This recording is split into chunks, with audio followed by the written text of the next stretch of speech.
कोई ऐसा नोट छपा ही नहीं है कि हमारा ईमान खरीद ले। और आपने अभी देखा होगा कि जब पत्रकार नहीं खरीद पाते हैं ना तो चैनल ही खरीद लेते हैं।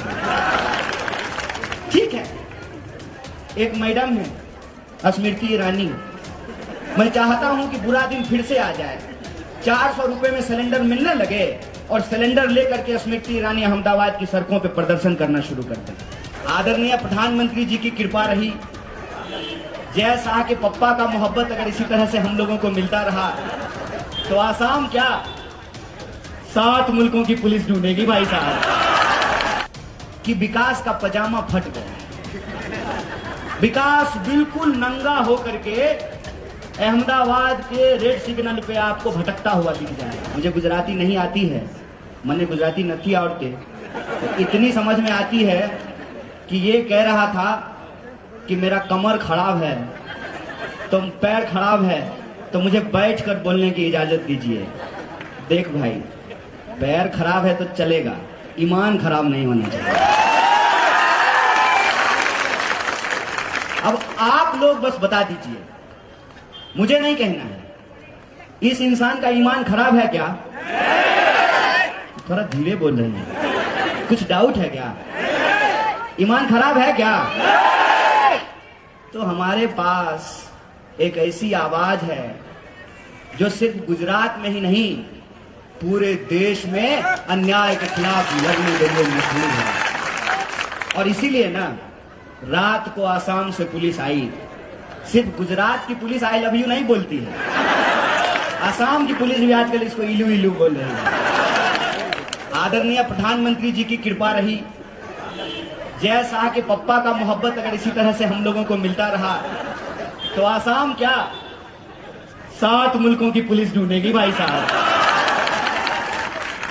क्या है ना कि 2 तरह के लोग हैं। एक वो लोग हैं जिनका ईमान बिकाऊ है, एक वो लोग हैं कि कोई ऐसा नोट छपा ही नहीं है कि हमारा ईमान खरीद ले। और आपने अभी देखा होगा कि जब पत्रकार नहीं खरीद पाते हैं ना तो चैनल ही खरीद लेते हैं। ठीक है, कहते हैं कि दौर होता है हर चीज का। जब यहां पे माउंटबेटन आया था ना तो उसको नहीं लगता था कि ब्रिटिश राज कभी समाप्त होगा। जब लॉर्ड कर्जन आया था, तमाम जब अंग्रेज के अफसर आए थे घोड़े पे चलते थे ना तो उनको अंदाजा नहीं था कि नंगे पांव चलने वाले लोग, खाली बदन अपने खेतों में खून पसीना बहाने वाले लोग किसी दिन उससे डरना बंद कर देंगे और उनके टैंक के सामने खड़ा होकर के कहेंगे अंग्रेजों भारत छोड़ो, हमको स्वराज चाहिए। होता है, लगता है, जब आपको सत्ता मिल जाती है ना तो अहंकार हो जाना स्वाभाविक है। और सत्ता का अहंकार देखिए कि चुनाव अभी हुआ भी नहीं है, अभी एक ही फेज का चुनाव हुआ है, दूसरे फेज का चुनाव 5 तारीख को होगा, लेकिन टीवी स्टूडियो में सरकार बन गई है। जैसा का पप्पा जो है घूम घूम करके मंत्रिमंडल बांट रहा है। जिस भी एमएलए के प्रचार में जाता है कहता है गुजरात के मेरे भाइयों बहनों इसको एमएलए बना दीजिए, हम इसको मंत्री बना देंगे। अरे पहले सरकार तो बना लो भाई, फिर न मंत्री बनाओगे। इसको कहते हैं सत्ता का घमंड, क्योंकि उनको यह लगता है कि इंसान अपनी सारी समस्याओं को भूल जाएगा। रोजी का सवाल, रोटी का सवाल, शिक्षा का सवाल, बीमारी का सवाल, सड़क का सवाल, सब सवाल भूल जाएगा। अगर इंसान को उसकी भावना भड़का करके, उसके मन में नफरत पैदा करके, उसके मन में डर पैदा करके अगर इंसान को आपस में लड़ा दिया जाए तो लोग रोजी रोटी का सवाल भूल जाएंगे। ऐसा काम हो रहा है, ऐसा काम पिछले 27 साल से हो रहा है।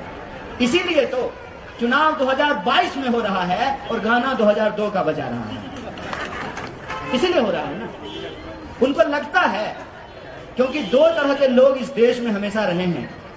एक वो जो सत्ता के सामने सच के लिए आंख में आंख डाल करके सवाल करते हैं और घुटना टिका करके अड़ करके खड़ा हो जाते हैं, चाहे उनके ऊपर टैंक चला दिया जाए, घोड़े दौड़ा दिए जाएं, हाथियों से उनका सर कुचल दिया जाए। और आजकल तो हम लोग साइंटिफिक टेक्नोलॉजिकल रेवोल्यूशन में जीते हैं ना, तो आजकल नकली वीडियो बना करके लोगों को जेलों में ठूस दिया जाता है। ये होता आया है। लेकिन दूसरे वो लोग भी होते हैं जो सत्ता के साथ चाय पे चर्चा करने लगते हैं। आजादी के आंदोलन के दौरान भी दो तरह के लोग थे।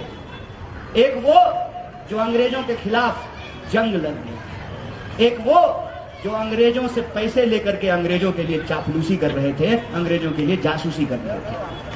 आज 21वीं सदी में 2022 में भी दो तरह के लोग हैं। एक वो हैं जो लोभ और डर के चलते सत्ता के साथ हाथ मिला लेते हैं। दूसरे वो लोग हैं जिनका ईमान बिकाऊ नहीं है, इसीलिए वो सत्ता के आंख में आंख डाल करके सवाल पूछते हैं कि रे भाई, परिवारवाद पे भाषण देते हो तो ये बताओ कि अमित शाह के बेटे को बीसीसीआई का सेक्रेटरी क्यों बनाए हो? ये बताओ कि 45 साल में देश में सबसे ज्यादा बेकारी क्यों है? ये बताओ कि 22 बार गुजरात के अंदर प्रश्न पत्र लीक क्यों हुआ है? ये बताओ कि जब देश में महामारी फैली हुई थी तो अहमदाबाद के सिविल अस्पताल में लोगों को ऑक्सीजन सिलेंडर क्यों नहीं मिल रहा था? ये बताओ कि किसानों को क्यों आत्महत्या करनी पड़ती है, क्यों उनके फसल का दाम नहीं मिलता है? ये बताओ कि नोटबंदी करने के बाद आपने वादा किया था कि भ्रष्टाचार रुक जाएगा, भ्रष्टाचारियों को पकड़ा जाएगा, सरकार जब आएगी तो काला धन आएगा, सबके खाते में 15 लाख पहुंचाया जाएगा। कितने लोगों के खाते में 15 लाख पहुंचाया? भाजपा का लोग आपसे वोट मांगने के लिए आए तो उसको बुलाइए, आ जाओ बैठो, थोड़ा हम भी चाय पे चर्चा कर लेते हैं। उसको कहिए कि हमारे खाते में 15 लाख रुपया नहीं आया है, तुम्हारे खाते में अगर 15 लाख आया है तो हम तुमको वोट देने के लिए तैयार हैं। खाओ मां का कसम और बताओ कि 15 लाख आया है कि नहीं खाया। पूछिए कि क्यों महंगाई बढ़ रही है। एक मैडम है स्मृति ईरानी, मैं चाहता हूं कि बुरा दिन फिर से आ जाए, 400 रुपए में सिलेंडर मिलने लगे और सिलेंडर लेकर के स्मृति ईरानी अहमदाबाद की सड़कों पे प्रदर्शन करना शुरू कर दें। 1000 का सिलेंडर मिल रहा है और स्मृति ईरानी जी प्रदर्शन नहीं कर रहे हैं, राहुल गांधी को ढूंढ रहे हैं। एक बात याद रखिएगा, और हमको सत्ता की चापलूसी करनी नहीं आती है। अगर सत्ता की चापलूसी करनी होती ना तो हमारे साथ बहुत सारे लड़ने वाले लोग हैं, आज यहां नहीं बैठे हुए हैं, वहां आई लव यू बोल रहे हैं। तो मैं आपको ये दावे के साथ कह रहा हूं कि देश में अगर सबसे आखिरी व्यक्ति कोई होगा ना, आखिरी व्यक्ति जो भाजपा के साथ झुकेगा नहीं, भाजपा से डरेगा नहीं, आंख में आंख डाल करके इस देश के लोगों के लिए लड़ता रहेगा, उस व्यक्ति का नाम राहुल गांधी है।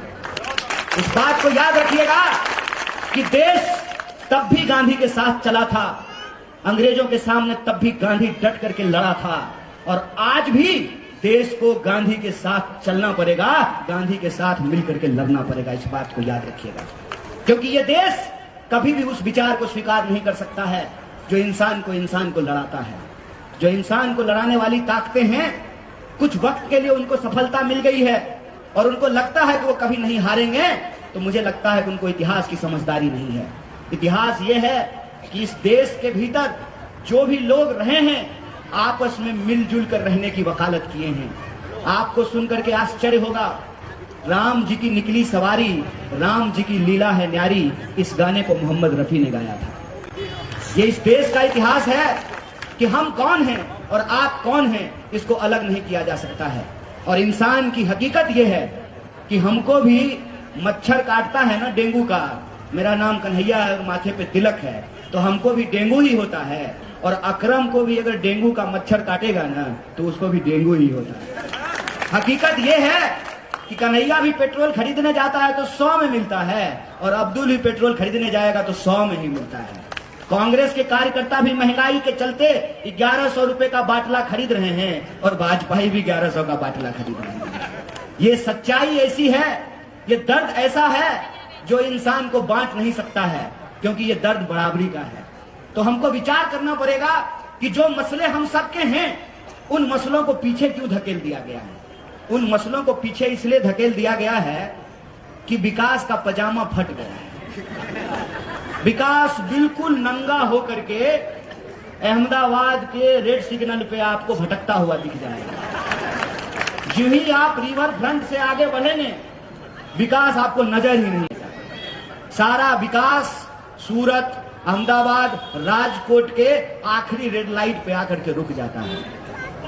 ये जो विकास की हकीकत है, इस हकीकत के बारे में जो सरकार में बैठे हुए हैं उनको मालूम है। उनको मालूम है कि 27 साल में उन्होंने कोई ऐसा काम नहीं किया है जिसको दिखा करके वो वोट मांग सकें। इसीलिए उनके पास एक पुराना नुस्खा है जो अंग्रेज जाते जाते उनको कान में सिखा करके गए थे। फूट डालो और फूट डालो और अगर आपने काम किया है तो काम बता करके वोट मांगिए ना। और आपने अगर काम किया है, भोपा भाई ने अगर भोपा भाई ने काम किया है तो दूसरे राज्य के मुख्यमंत्री से यहां बुला करके प्रचार करवाने की क्या जरूरत है। भाजपा के पास अगर ऑलरेडी अक्षय कुमार हैं, आदरणीय प्रधानमंत्री मोदी जी, तो असरानी से प्रचार करवाने का क्या जरूरत है। कोई बिहार से आके, असम से आके, दिल्ली से आके, हैदराबाद से आकर के गुजरात की महान जनता को क्या सिखाएगा जिस भूमि पे महात्मा गांधी और सरदार वल्लभ भाई पटेल पैदा हुए। खबरों में बने रहने के लिए फोरम 4 को सब्सक्राइब करें और नोटिफिकेशन पाने के लिए बेल आइकन दबाएं।